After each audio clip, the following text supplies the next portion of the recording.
ಹಬ್ಬಗಳು ಹತ್ರ ಬರ್ತಿದ್ದಂಗೆ ತುಂಬ ಜನ ಹೆಣ್ಮಕ್ಳು ತಲೆ ಕೆಡಿಸ್ಕೊಳ್ತಾರೆ.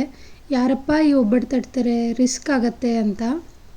ಆದರೆ ಈ ವಿಡಿಯೋ ನೋಡಿದ್ಮೇಲೆ ನೀವೇ ಹೇಳ್ತೀರಾ ಒಬ್ಬಟ್ಟು ಮಾಡೋದು ಇಷ್ಟು ಸುಲಭನಾ ಅಂತ. ಇದನ್ನು ಒಬ್ಬಟ್ಟು ಅಂತ ಕರೀತಾರೆ, ಆದರೆ ನಮ್ಮ ಕಡೆ ಹೋಳಿಗೆ ಅಂತಲೇ ಕರೀತಾರೆ. ಈ ಥರ ಒಬ್ಬಟ್ಟು ಮಾಡಿಕೊಂಡ್ರೆ ತುಂಬ ಸಾಫ್ಟಾಗಿರುತ್ತೆ, ಹಾಗೆ 3 ದಿನದ ತನಕ ಇಟ್ಟರೂ ಹಾಳಾಗಲ್ಲ. ಬನ್ನಿ ಹೇಗೆ ಮಾಡೋದು ಅಂತ ಇವತ್ತಿನ ವಿಡಿಯೋದಲ್ಲಿ ನೋಡೋಣ. ನಾನು ತೋರಿಸ್ತಿರೋ ಲೋಟದಲ್ಲಿ ನಾನು 1 ಲೋಟದಷ್ಟು ತೊಗರಿಬೇಳೆ ತೊಗೊಂಡಿದ್ದೀನಿ. ತೂಕದ ಲೆಕ್ಕದಲ್ಲಿ ಹೇಳಬೇಕಂದ್ರೆ ಇದು 250 ಗ್ರಾಮ್ ಇದೆ. ಇದನ್ನೆಲ್ಲ ಚೆನ್ನಾಗಿ ಒಂದ್ಸಲ ವಾಶ್ ಮಾಡಿಕೊಂಡು ಒಂದು ಅರ್ಧ ಗಂಟೆ ನೆನೆಲಿಕ್ಕೆ ಇಡೋಣ. ನಿಮಗೇನಾದರೂ ಟೈಮ್ ಇಲ್ಲ ಅಂದರೆ ಹಾಗೇ ಮಾಡ್ಕೋಬೋದು, ಅಡ್ಡಿ ಇಲ್ಲ. ಆದರೆ ಈ ಥರ ನೆನೆಸಿಡೋದ್ರಿಂದ ಗ್ಯಾಸ್ಟ್ರಿಕ್ ಸಮಸ್ಯೆ ಆಗಲ್ಲ, ಹಾಗೆ ಬೇಗನೂ ಬೇಯುತ್ತೆ. ಹಾಗೆ ಕಣಕಕ್ಕೆ ನಾನಿಲ್ಲಿ ಹಿಟ್ಟು ಕಲಿಸ್ಕೊಳ್ತಾ ಇದ್ದೀನಿ. 1 ಲೋಟ ತೊಗರಿಬೇಳೆಗೆ ನಾನು ಪ್ರೆಸ್ ಮಾಡಿಬಿಟ್ಟು 1 ಲೋಟ ತುಂಬ ಮೈದಾ ಹಿಟ್ಟು ತೊಗೊಂಡಿದ್ದೀನಿ. ಇಲ್ಲ ಪ್ರೆಸ್ ಮಾಡ್ದೇ ಹಾಗೆ ತೊಗೊಳ್ತಿದ್ದೀವಿ ಅಂದರೆ 1.5 ಲೋಟದಷ್ಟು ಹಿಟ್ಟು ತೊಗೋಬೇಕಾಗತ್ತೆ. ಹಾಗೆಯೇ ಒಂದು ಅರ್ಧ ಸ್ಪೂನಷ್ಟು ಉಪ್ಪು ಹಾಕಿಬಿಟ್ಟು ಕಲಿಸ್ಕೊಳ್ಳಿಕ್ಕೆ ಸ್ವಲ್ಪನೇ ನೀರು ಹಾಕ್ಕೊಂಡು ಕಲಿಸ್ಕೊಳ್ತಾ ಇದ್ದೀನಿ. ಒಂದೇ ಸಲ ಒಟ್ಟಿಗೆ ನೀರು ಹಾಕೊಂಡು ಕಲಿಸ್ಕೋಬಾರ್ದು, ಸ್ವಲ್ಪನೇ ನೀರು ಹಾಕ್ಕೊಂಡು ಹೀಗೆ ಹಗುರವಾಗಿ ಬರೀ ಬೆರಳಿಂದನೇ ಕಲಿಸ್ಕೋಬೇಕು, ಹಿಟ್ಟನ್ನು ನಾದಬಾರ್ದು. ಈ ಥರ ಎಲ್ಲ ಚೆನ್ನಾಗಿ ಕಲಿಸ್ಕೊಂಡು ಆದಮೇಲೆ ಸ್ವಲ್ಪನೇ ಎಣ್ಣೆ ಹಾಕ್ಕೋಬೇಕಾಗತ್ತೆ. ನಾನಿಲ್ಲಿ ಒಂದು 2 ಸ್ಪೂನಷ್ಟು ಎಣ್ಣೆ ಹಾಕ್ಕೊಂಡು ಮತ್ತೊಂದು ಸಲ ನೀಟಾಗಿ ಕಲಿಸ್ಕೊಳ್ತಾ ಇದ್ದೀನಿ. ಹಿಟ್ಟನ್ನು ನಾವು ಎಷ್ಟು ಚೆನ್ನಾಗಿ ಕಲಿಸ್ಕೊತೀವೋ ಅಷ್ಟು ಚೆನ್ನಾಗಿ ಹೋಳಿಗೆ ಬರುತ್ತೆ. ಹಾಗಾಗಿ ನಾನು ಹಿಟ್ಟು ಕಲಿಸೋದನ್ನು ಸ್ವಲ್ಪ ಲೆಂತಿಯಾಗಿಯೇ ತೋರಿಸ್ತಾ ಇದ್ದೀನಿ. ಹಿಟ್ಟು ನಾನು ತೋರಿಸ್ತಿದ್ದೀನಲ್ವ, ಇದೇ ಹದದಲ್ಲಿರಬೇಕು. ಒಂದು ಪಕ್ಷದಲ್ಲಿ ಏನಾದರೂ ಗಟ್ಟಿಗೆ ಕಲಿಸ್ಕೊಂಡ್ರೆ ಹೋಳಿಗೆ ಕೂಡ ಗಟ್ಟಿ ಆಗಿಬಿಡುತ್ತೆ. ಇಲ್ಲ ಮೆತ್ತಗೆ ಕಲಿಸ್ಕೊಂಡ್ರೆ ಹೋಳಿಗೆ ಉದ್ದುವಾಗ ಅದೆಲ್ಲ ಅಂಟ್ಕೊಳ್ಳುತ್ತೆ. ಈಗ ಚೆನ್ನಾಗಿ ಕಲಿಸಿದ್ದಾಗಿದೆ. ನಾನು ಒಂದು ಬೌಲಿಗೆ ಹಾಕ್ಕೊಂಡು ಇದ್ರ ಮೇಲ್ಗಡೆ ಮತ್ತೆ ಸ್ವಲ್ಪ ಎಣ್ಣೆ ಎಲ್ಲ ಹಾಕಿಬಿಟ್ಟು ಹಿಟ್ಟನ್ನು ನೆನೆಲಿಕ್ಕೆ ಇಡ್ತೀನಿ. ಈ ಹಿಟ್ಟು ಮಿನಿಮಮ್ ಅಂದರೂ 1 ಅವರ್ ಆದರೂ ನೆನೆಯಬೇಕು. ಹಾಗಾಗಿ ನಾನಿಲ್ಲಿ ಬೇಳೆ ಬೇಯಿಸ್ಲಿಕ್ಕೆ ಇಡೋ ಟೈಮಲ್ಲೇ ಹಿಟ್ಟನ್ನು ಕಲಸಿ ಇಟ್ಕೊಳ್ತಾ ಇದ್ದೀನಿ. ಇಲ್ಲ ನಿಮ್ಮ ಹತ್ರ ಸ್ವಲ್ಪ ಜಾಸ್ತಿ ಟೈಮ್ ಇತ್ತು ಅಂದರೆ ಇನ್ನೂ ಸ್ವಲ್ಪ ಹೊತ್ತು ಹಿಟ್ಟು ನೆನೆಸ್ಕೊಂಡ್ರೂ ಚೆನ್ನಾಗೇ ಬರುತ್ತೆ. ಹಾಗೆ ಇನ್ನೊಂದು ಟಿಪ್ಸ್ ಏನಂದರೆ, ಈ ಹಿಟ್ಟನ್ನು ನೆನೆಸ್ಲಿಕ್ಕೆ ಇಡುವಾಗ ಅಕ್ಕಪಕ್ಕದಲ್ಲಿ ಈರುಳ್ಳಿ ವಾಸನೆ ಇರಬಾರ್ದು. ಹಾಗಾಗಿ ಈರುಳ್ಳಿ ಹತ್ರ ಇಡಕ್ಕೆ ಹೋಗಬೇಡಿ. ನಾನಿಲ್ಲಿ ಬೇಳೆ ಬೇಯಿಸ್ಕೊಳ್ಲಿಕ್ಕೆ ಒಂದು ಅಗಲವಾಗಿರೋ ಪಾತ್ರೆಯಲ್ಲಿ ನೀರು ಇಟ್ಕೊಂಡಿದ್ದೀನಿ. ನೀರು ಕುದಿಲಿಕ್ಕೆ ಸ್ಟಾರ್ಟ್ ಆಗಿದೆ. ಈ ಟೈಮಲ್ಲಿ ನಾವು ನೆನೆಸಿಟ್ಟಿದ್ವಲ್ಲ ಆ ಬೇಳೆನ ಹಾಕ್ಕೊಳ್ಳೋಣ. ಈ ಬೇಳೆ ಬಸ್ತಿರೋ ನೀರಿಂದನೇ ಒಬ್ಬಟ್ಟಿನ ಸಾರು ಮಾಡ್ಕೊಳ್ಳೋದಲ್ವ, ಹಾಗಾಗಿ ಹೆಚ್ಚು ಕಡಿಮೆ ನಿಮಗೆ ಎಷ್ಟು ಸಾಂಬಾರು ಬೇಕಾಗುತ್ತೆ ನೋಡಿಕೊಂಡು ನೀರು ಹಾಕ್ಕೊಳ್ಳಿ. ನಾನಿಲ್ಲಿ ಬೇಳೆ ಬೇಯಿಸ್ಲಿಕ್ಕೆ ಸ್ವಲ್ಪ ಉಪ್ಪು ಹಾಕ್ಕೊಂಡು ಈ ಥರ ಒಂದ್ಸಲ ಮಿಕ್ಸ್ ಮಾಡಿಬಿಟ್ಟು ಒಂದು 10 ನಿಮಿಷ ಸ್ವಲ್ಪ ಮೀಡಿಯಮ್ ಟು ಹೈ ಫ್ಲೇಮಲ್ಲಿ ಬಿಟ್ಟಿರ್ತೀನಿ. ಈಗ ಕುದಿಲಿಕ್ಕೆ ಸ್ಟಾರ್ಟ್ ಆಗಿದೆ, ನೋಡ್ತಿರ್ಬೋದು. ಇದು ನೊರೆ ಬರಲಿಕ್ಕೆ ಸ್ಟಾರ್ಟ್ ಆಗಿದೆ. ಇದನ್ನೆಲ್ಲ ತೆಗ್ದು ಹಾಕಬೇಕು. ಪೂರ್ತಿ ತೆಗಿಲಿಕ್ಕಾಗಿಲ್ಲ ಅಂದರೂ ಸ್ವಲ್ಪನಾದರೂ ತೆಗಿಬೋದು. ಈ ಥರ ತೆಗ್ದು ಹಾಕೋದ್ರಿಂದ ಗ್ಯಾಸ್ಟ್ರಿಕ್ ಸಮಸ್ಯೆ ಆಗಲ್ಲ. ಈ ಬೇಳೆ ಎಲ್ಲ ಚೆನ್ನಾಗಿ ಬೇಯೋ ತನಕ ಆವಾಗವಾಗ ಈ ಥರ ಕೈ ಆಡಿಸ್ತಾ ಇರಬೇಕು. ಈಗ ಇದು ಆಲ್ಮೋಸ್ಟ್ ಬೆಂದಿದೆ, ನೋಡ್ತಿರ್ಬೋದು. ಸ್ಪೂನಲ್ಲಿ ತೊಗೊಂಡು ನೋಡಿದ್ರೆ ಈ ಬೇಳೆಗಳೆಲ್ಲ ಶೇಪ್ ಚೇಂಜ್ ಆಗಿದೆ. ಹಾಗೆ ಕೈಯಲ್ಲಿ ಮುಟ್ಟು ನೋಡಿದ್ರೂ ಕೂಡ ತುಂಬಾ ಸಾಫ್ಟ್ ಆಗಿದೆ. ಈಗ ಇದು ಬೆಂದಿದೆ, ಇಷ್ಟಾದರೆ ಸಾಕಾಗತ್ತೆ, ಇನ್ನೂ ಜಾಸ್ತಿ ಬೇಯಿಸೋದು ಬೇಡ. ಈಗ ನಾನು ಫ್ಲೇಮ್ ಆಫ್ ಮಾಡಿಕೊಂಡು ಈ ನೀರು ಮತ್ತು ಬೇಳೆನ ಸಪ್ರೇಟ್ ಮಾಡ್ಕೋಬೇಕು. ಹಾಗಾಗಿ ನಾನು ಒಂದು ಜರಡಿ ತೊಗೊಂಡು ಈ ನೀರನ್ನೆಲ್ಲ ಬಸ್ಕೊಳ್ತಾ ಇದ್ದೀನಿ. ಎಷ್ಟು ಸಾಧ್ಯ ಆಗುತ್ತೆ ಅಷ್ಟು ನೀರನ್ನು ತೆಗಿಬೇಕಾಗುತ್ತೆ. ಬೇಳೆನಲ್ಲಿ ನೀರನ್ನ ನಾವು ಉಳಿಸ್ಕೊಂಡ್ರೆ ಮತ್ತೆ ನಾವು ಬೆಲ್ಲ ಹಾಕಿ ಬೇಯಿಸ್ತೀವಲ್ಲ, ಆಗ ಬೆಲ್ಲದಿಂದ ಪಾಕ ಬಿಟ್ಕೊಂಡು ಬೇಳೆ ಇನ್ನೂ ತೆಳ್ಳಗಾಗ್ಬಿಡುತ್ತೆ. ಬೇಳೆ ತೆಳ್ಳಗಾದರೆ ಹೂರಣ ಕೂಡ ತೆಳ್ಳಗಾಗುತ್ತೆ. ಹಾಗಾಗಿ ಈ ಟೈಮಲ್ಲೇ ನೀರನ್ನೆಲ್ಲ ಚೆನ್ನಾಗಿ ಬಸ್ಕೊಂಡು ತೆಗಿಬೇಕಾಗತ್ತೆ. ಆದಷ್ಟು ನೀರೆಲ್ಲ ತೆಗ್ದಿದ್ದೀನಿ. ಈಗ ಈ ಬೇಳೆನೂ ಮತ್ತೆ ಅದೇ ಬಾಣಲಿಗೆ ಹಾಕ್ಕೊಂಡು ಗ್ಯಾಸ್ ಆನ್ ಮಾಡಿಬಿಟ್ಟು ಈ ಬಾಣಲಿನ ಇಡೋಣ. ಈಗ ಸ್ವೀಟಿಗೆ ನಿಮಗೆ ಎಷ್ಟು ಬೇಕೋ ಅಷ್ಟು ಸ್ವೀಟ್ ಹಾಕ್ಕೊಳ್ಳಿ. ಮಿನಿಮಮ್ ಅಂದರೂ 1 ಗ್ಲಾಸ್ ಹಾಕಲೇಬೇಕಾಗತ್ತೆ. ಆದರೆ ನಾನಿಲ್ಲಿ 1.5 ಗ್ಲಾಸಷ್ಟು ಬೆಲ್ಲ ಹಾಕ್ಕೊಳ್ತಾ ಇದ್ದೀನಿ. ಒಬ್ಬಟ್ಟಂದರೆ ಸ್ವೀಟ್ ಆಗಿದ್ರೇ ಚೆಂದ, ಸಿಹಿ ಕಡಿಮೆ ಇದ್ದರೆ ಅಷ್ಟು ರುಚಿ ಅನಿಸಲ್ಲ. ಹಾಗಾಗಿ ನಾನು 1.5 ಲೋಟದಷ್ಟು ಬೆಲ್ಲ ಹಾಕ್ಕೊಳ್ತಾ ಇದ್ದೀನಿ. ಈಗ ಇದನ್ನೆಲ್ಲ ಚೆನ್ನಾಗಿ ಮಿಕ್ಸ್ ಮಾಡಿಬಿಟ್ಟು ಒಂದು 5 ನಿಮಿಷ ಸ್ವಲ್ಪ ಮೀಡಿಯಮ್ ಫ್ಲೇಮಲ್ಲಿಟ್ಟು ಬಿಡೋಣ. ಫ್ಲೇವರ್ಗೋಸ್ಕರ ನಾನಿಲ್ಲಿ ಒಂದು 5 ಏಲಕ್ಕಿನ ಸಿಪ್ಪೆ ಬಿಡಿಸಿ ಹಾಕ್ಕೊಳ್ತಾ ಇದ್ದೀನಿ.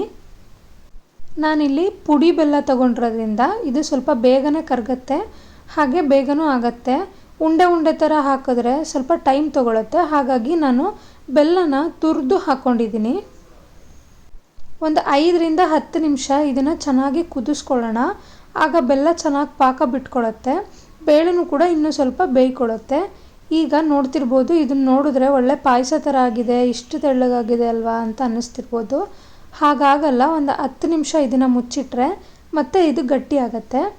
ಈಗ ನಾನು ಫ್ಲೇಮ್ ಆಫ್ ಮಾಡಿ ಲಿಡ್ ಕ್ಲೋಸ್ ಮಾಡಿ ಒಂದು 10ರಿಂದ 15 ನಿಮಿಷ ಹಾಗೆ ಬಿಡ್ತಿದ್ದೀನಿ ತಣ್ಣಗಾಗಲಿ ಅಂತ. ಇಷ್ಟು ಬಿಸಿ ಇದ್ದಾಗೇ ನಾವೇನಾದರೂ ಹೂರಣ ಹಾಕ್ಕೊಳಕ್ಕೆ ಹೋದರೆ ಹೂರಣ ಎಲ್ಲ ಮಿಕ್ಸಿ ಜಾರಿಂದ ಸಿಡಿದು ಬಿಡುತ್ತೆ. ಹಾಗಾಗಿ ಸ್ವಲ್ಪ ಇದು ತಣ್ಣಗಾಗಲಿಕ್ಕೆ ಬಿಡ್ತಿದ್ದೀನಿ.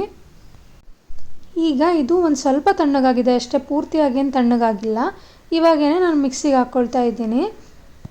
ಇದನ್ನು ಗ್ರೈಂಡ್ ಮಾಡೋ ಟೈಮಲ್ಲಿ ತುಂಬ ಬಿಸಿನೂ ಇರಬಾರ್ದು, ಹಾಗೆ ತುಂಬ ತೆಳ್ಳಗೂ ಇರಬಾರ್ದು. ತುಂಬ ಬಿಸಿ ಇದ್ದರೆ ಸಿಡಿದ್ಬಿಡುತ್ತೆ, ತುಂಬ ತೆಳ್ಳಗಿದ್ರೆ ಬೇಳೆ ಅಷ್ಟು ನೈಸ್ ಆಗಲ್ಲ.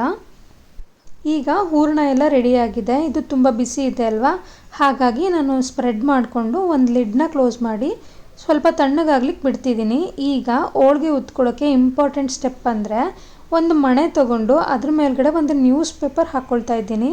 ಅದ್ರ ಮೇಲ್ಗಡೆ ಒಂದು ಬಿಳಿ ಕಾಟನ್ ಬಟ್ಟೆ ಹಾಕ್ಕೊಂಡು ಈಗ ಇದನ್ನು ಚೆನ್ನಾಗಿ ಟೈಟಾಗಿ ಕಟ್ಕೊಳ್ತಾ ಇದ್ದೀನಿ. ಸುಕ್ಕಿರದೇ ಇರೋ ಥರ ಇದನ್ನು ಟೈಟಾಗಿ ಕಟ್ಕೋಬೇಕು. ನಿಮ್ಮ ಹತ್ರ ರೌಂಡಾಗಿರೋದು ಮಣೆ ಇಲ್ಲ ಅಂದರೆ ಊಟದ ತಟ್ಟೆ ಇರುತ್ತಲ್ವ, ಅದಕ್ಕೂ ಕೂಡ ಇದೇ ಥರ ಕಟ್ಕೋಬೋದು. ಆದಷ್ಟು ಕಾಟನ್ ಬಟ್ಟೆನೇ ಬಳಸಿ. ಈ ಥರ ಕಾಟನ್ ಬಟ್ಟೆ ಬಳಸೋದ್ರಿಂದ ಬೇಡದೇ ಇರೋ ಎಕ್ಸ್ಟ್ರಾ ಹಿಟ್ಟು ಕೆಳಗಡೆ ಬಂದು ಉಳ್ಕೊಳ್ಳುತ್ತೆ ಪೇಪರ್ ಮೇಲೆ. ಇದು ಕಲ್ಲಿನ ಮಣೆ ಆಗಿರೋದ್ರಿಂದ ತುಂಬಾ ಭಾರ ಇದೆ, ಹಾಗಾಗಿ ನಾನು ಇದ್ರ ಕೆಳಗಡೆ ಒಂದು ಅಗಲ ಇರೋ ಬೌಲ್ ಇಟ್ಟಿದ್ದೀನಿ. ಆಗ ಇದು ಈ ಥರ ತಿರುಗಿಸ್ಲಿಕ್ಕೆ ಸುಲಭ ಆಗುತ್ತೆ. ಹಾಗೆಯೇ ನಾವಿಲ್ಲಿ ಮಾಡಿಟ್ಕೊಂಡಿರೋ ಹೂರಣದಿಂದ ನಿಮಗೆ ಯಾವ ಸೈಜ್ ಬೇಕೋ ಆ ಸೈಜು ಉಂಡೆಗಳನ್ನು ಮಾಡಿಟ್ಕೊಳ್ಳಿ. ನಾನು ಮೀಡಿಯಮ್ ಸೈಜ್ ಉಂಡೆ ಮಾಡಿಟ್ಕೊಂಡಿದ್ದೀನಿ. ಹಾಗೆ ಹಿಟ್ಟು ನೋಡ್ತಿರ್ಬೋದು ಚೆನ್ನಾಗಿ ನೆಂದಿದೆ. ಇದರಲ್ಲೇ ಸ್ವಲ್ಪ ಎಣ್ಣೆ ಅಂಶ ಇರೋದ್ರಿಂದ ನೋಡಿಬಿಟ್ಟು ನಾವು ಎಷ್ಟು ಹೂರಣ ತೊಗೊಂಡಿದ್ದೀವಲ್ವ ಅದಕ್ಕಿಂತ ಕಡಿಮೆ ಕಣಕ ತೊಗೊಳ್ಳೋಣ. ನೀವೇನಾದರೂ ಫಸ್ಟ್ ಟೈಮ್ ಟ್ರೈ ಮಾಡ್ತಿರೋರಾದರೆ ಸ್ವಲ್ಪ ಜಾಸ್ತಿನೇ ಹಿಟ್ಟು ತೊಗೊಳ್ಳಿ. ಪುಡಿ ಹಿಟ್ಟಿಗೂ ಕೂಡ ನಾನಿಲ್ಲಿ ಮೈದಾ ಹಿಟ್ಟನ್ನೇ ಬಳಸಿದ್ದೀನಿ. ಹಳ್ಳಿಗಳ ಕಡೆ ಎಲ್ಲ ಒಡ್ರಾಗಿ ಹಿಟ್ಟಂತ ಮಾಡ್ತಾರೆ. ನಿಮ್ಮ ಹತ್ರ ಏನಾದರೂ ಆ ಹಿಟ್ಟಿದ್ರೆ ಖಂಡಿತವಾಗ್ಲೂ ಅದನ್ನೇ ಬಳಸ್ಕೋಬೋದು. ನನ್ನ ಹತ್ರ ಇಲ್ಲ, ಹಾಗಾಗಿ ನಾನು ಮೈದಾ ಹಿಟ್ಟನ್ನೇ ಬಳಸ್ತಾ ಇದ್ದೀನಿ. ಈಗ ಈ ಥರ ಪುಡಿ ಎಲ್ಲ ಹಾಕ್ಕೊಂಡು ಈ ಕಣಕನ ಒಂದು ಸ್ವಲ್ಪ ಈ ಥರ ಸ್ಪ್ರೆಡ್ ಮಾಡ್ಕೊಳ್ಳೋಣ. ಈ ಪರಾಟ ಎಲ್ಲ ಮಾಡ್ಕೋಬೇಕಾರೆ ಮಾಡ್ಕೊಳ್ತೀವಲ್ವ ಆ ಥರ. ಈಗ ಮಾಡಿಟ್ಕೊಂಡಿರೋ ಹೂರಣದ ಉಂಡೆಗಳನ್ನು ತಗೊಂಡು ಸ್ಟಫ್ ಮಾಡ್ಕೋಬೇಕು. ತುಂಬ ಸುಲಭವಾಗಿ ಮಾಡ್ಕೋಬೋದು. ನೋಡ್ತಿರ್ಬೋದು, ಈ ಥರ ಮಾಡಿಕೊಂಡು ಉಲ್ಟಾ ಮಾಡಿಬಿಟ್ಟು ಈ ಹಿಟ್ಟನ್ನು ನೀಟಾಗಿ ಸ್ಪ್ರೆಡ್ ಮಾಡ್ಕೊಳ್ಳೋಣ. ಆಮೇಲೆ ಈ ಥರ ಅಂಟಿಸ್ಕೋಬೇಕು. ಈ ಟೈಮಲ್ಲಿ ನಾವು ತೊಗೊಂಡಿರೋ ಹಿಟ್ಟಿಗೆ ಹೂರಣ ಏನಾದರೂ ಜಾಸ್ತಿ ಆಯಿತು ಅನಿಸಿದ್ರೆ ಸ್ವಲ್ಪ ತೆಗಿಬೋದು. ನನಗೆ ಇಲ್ಲಿ ಕರೆಕ್ಟಾಗಿದೆ.